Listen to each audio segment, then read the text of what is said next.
сам профессии геолог, поэтому прямо есть правильно.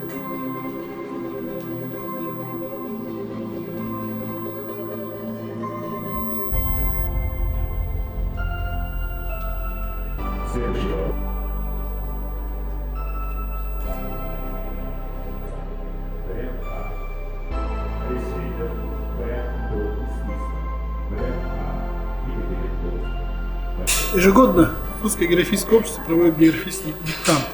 Он стал традиционным таким событием для нас. И в этом году у нас площадок, то есть те места, которые зарегистрированы на сайте Русского географического общества, количество их составило более 330 площадок. В прошлом году таких площадок у нас было там менее 300. Какие цели преследует данная акция? Конечно же, это привлечение населения, молодежи, прежде всего, к изучению географии, к истории нашего государства, к краеведению и те интересные факты, которые есть в современной истории, в современной географии. Нашими партнерами проведения этого географического диктанта традиционно является Северо-Восточный федеральный университет, Министерство образования и науки Республики Саха-Якутия и, соответственно, школьные, дошкольные учреждения. И в этом году мы, конечно, привлекли еще и те предприятия, те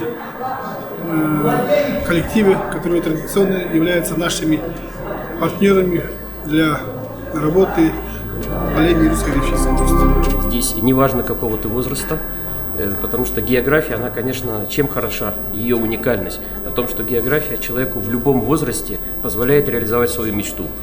Или ты маленький, ты что-то реализовываешь сам или со своими родителями, либо в юношестве, в молодости, или когда ты уже в зрелом возрасте, тоже может появиться мечта, желание что-то узнать новое, посетить уже со своей семьей, со своими детьми. Поэтому, конечно, сегодня я жду этого же общения, желаю этого всем нам.